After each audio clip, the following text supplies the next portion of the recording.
Jai Hind everyone, I hope you all are doing well. I welcome you all to Colonel Roy Defense Academy's MCQ series. Today we are going to talk about some important questions of Indian polity. So without any delay, let us start. Okay, here are some statements given.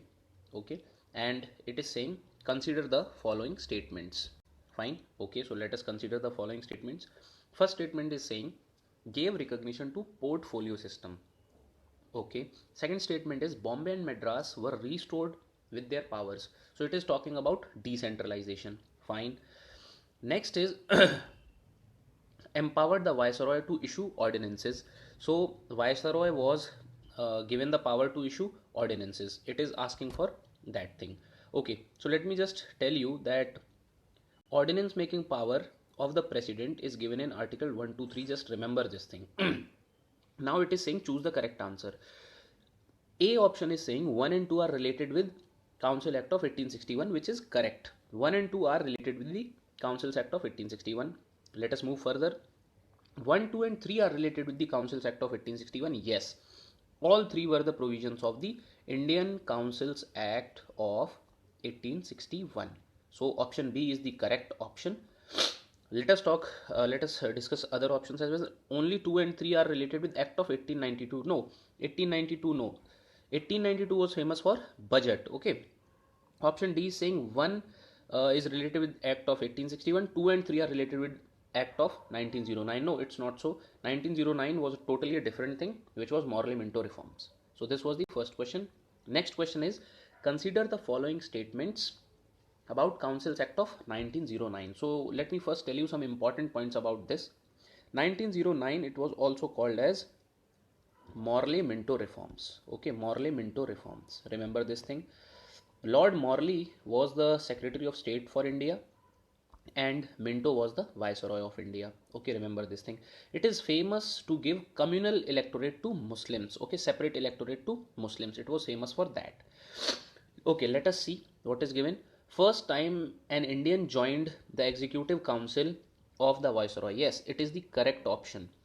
SP Sinha joined the Viceroy's Executive Council as a law member. Okay, please remember this thing.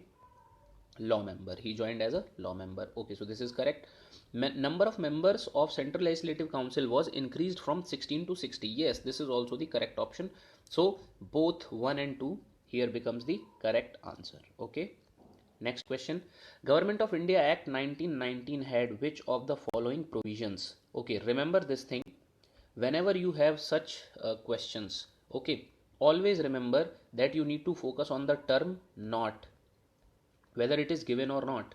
Okay, so for example, the question could be Government of India Act of 1919 did not had which one of the following provisions. Okay, did not have, sorry, which one of the following provisions. So not you need to focus here. Not is not given. Okay, so let me just rub it off. Not is not given.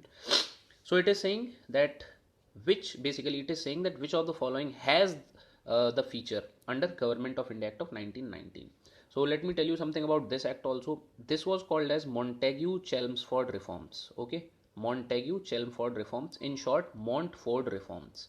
So Montagu was the Secretary of State for India, Chelmsford was the Viceroy of India. Okay, so first thing is this. Okay, so it has introduced many things. So now let us talk about it.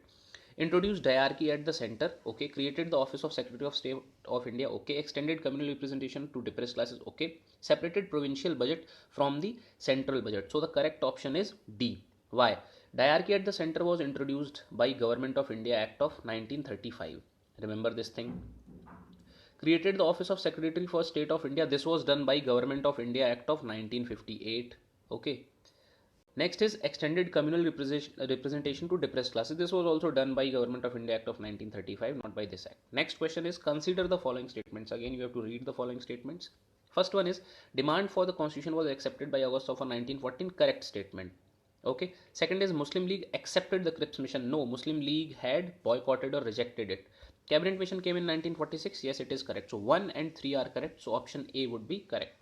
So this question was from the historical background of the constitution. Next question is which one is not a feature of Government of India Act of 1935? This is what I was saying. Not a feature of Government of India Act of 1935. We all make mistakes. Not. So you need to answer which one of the following was not there in Government of India Act of 1935. So which means that three options would be there and one would not be there.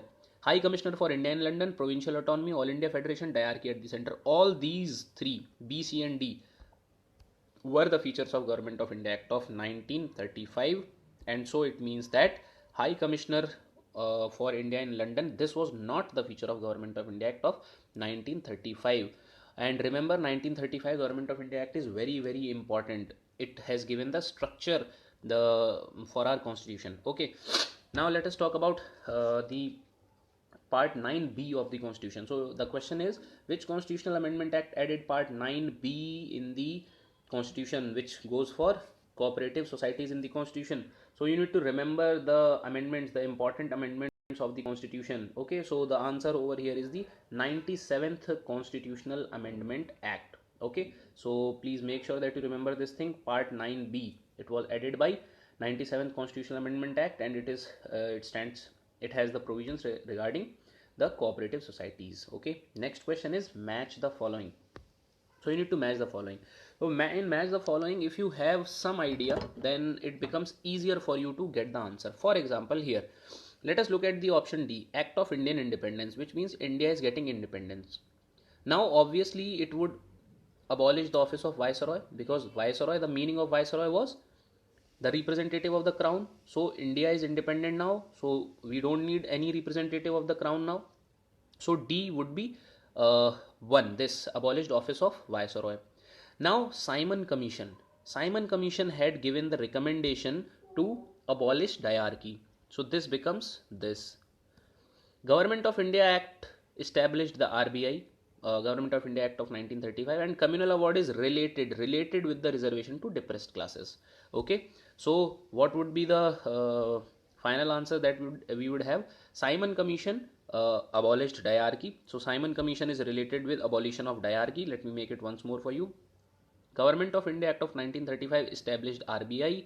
Communal award is related with reservation to depressed classes, and Act of Indian Independence abolished the office of Viceroy. So this was the answer of this question. Let us move towards the next. Which article of the Constitution provides special provision for the state of Sikkim?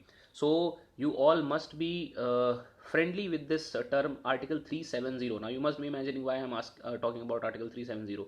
So Article 370 had special provisions regarding the state of Jammu and Kashmir, which the government scrapped down.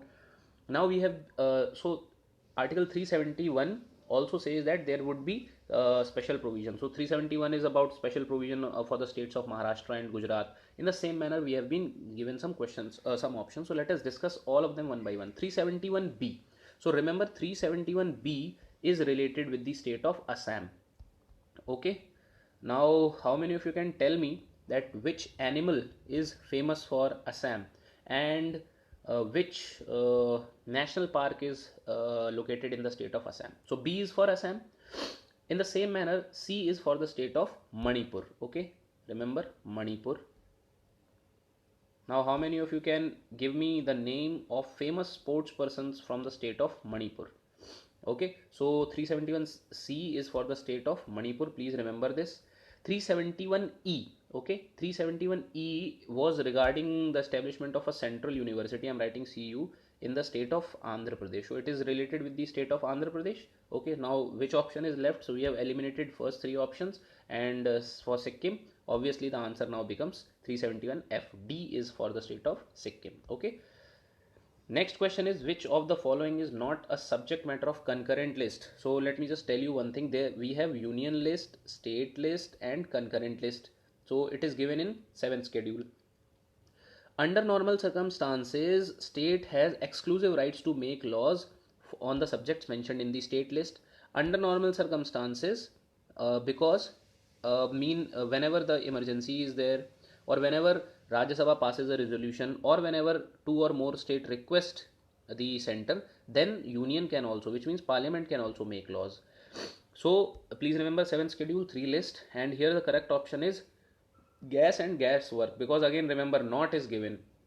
So gas and gas work is a subject matter of the state list. So if it is the matter of state list, then obviously it cannot be the matter of concurrent list. So correct answer is D.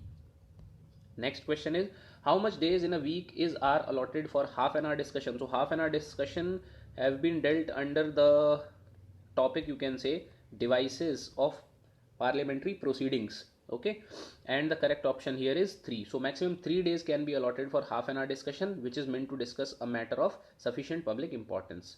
Next question is, which part of the constitution envisages a special system of administration of certain areas designated as scheduled areas and tribal areas? So scheduled areas and tribal areas are to be dealt in a different or a special manner, you can say, because all the tribes and other groups of people which are there, they have their culture, they want to preserve it, and they have the right to do that. Okay, so for this, let us discuss about all these. So part 8, first option is given, part 8, it talks about the union territories. Okay, remember, and if I'm not wrong, article 239 to 242, part A. Then it is given part 10. Okay, so part 10, yes, it deals with the scheduled areas and tribal areas. So here is the correct answer, but let's talk about this also. So part 12 is like finance, property and contract related things, and part 4b is actually wrong. There's nothing, sorry, part 14b is actually wrong. There's nothing like this. We have part 14 and we have part 14a. Okay, part 14a which deals with tribunals. So this was the thing. Now next question is, which constitutional amendment act provided for appointment of same person as the governor of 2 or more states? So originally one person could be appointed as the governor of one state only, but here it is asking that which constitutional amendment act provided for a person to be appointed as the governor of 2 or more states. So you must be knowing okay, tell me something special about the governor of Uttar Pradesh. The answer is somewhere, means this question is related with this, and the correct option is the 7th Amendment Act. Okay, because the 4th Amendment Act it was regarding the means some decisions of Supreme Court were there, and the zamindari abolition laws were there. From that, it was related with that. 11th amendment, if you want to know, then the 11th amendment is, it was like uh, amendment of article 66, it was related with that. Amendment of article 71, it was related with that. Okay, so 7th amendment we have already discussed, and then we have 24th amendment. Okay, so 24th amendment, if I'm not wrong, then it was about the amendment of article 13. Okay, so it was something related with the definition of state, sorry, the laws related to fundamental rights. So let us not get into much details, it might create some confusion. Next is, in Indian constitution the objective of social, economic and political justice can be found explicitly. Explicitly is the word which is given. So you need to remember this thing, that whenever there are terms which are given, limited indirect provisions, explicit provisions, clear indirect, so you need to differentiate between them. So obviously directive principles of state policy have these terms, social, economic and political justice. Preamble also this have, but it is saying preamble, DPSP and fundamental rights. So fundamental rights, it is not explicitly mentioned as it is given over here, explicitly not mentioned.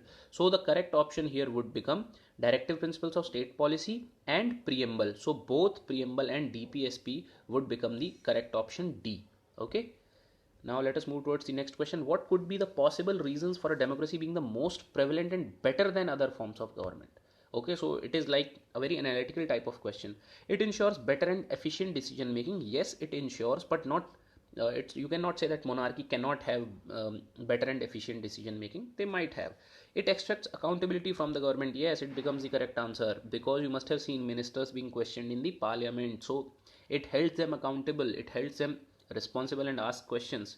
Okay, C is, it provides more stable form of government. No, it's not so, because in democracy the government may fall. Okay, then it ensures the elimination of income inequalities. Yes, it aims towards doing that, especially the Indian democracy, but it doesn't ensure, it cannot ensure, obviously. Okay, so the correct option here would be B. Next question is the, if it would be India, if India decides to cede territory to any of its neighbor, by which of the following articles the constitution would be used by the parliament?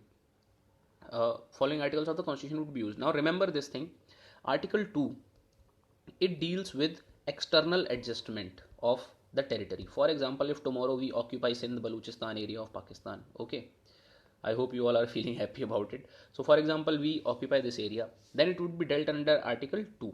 Okay, so this is about article 2.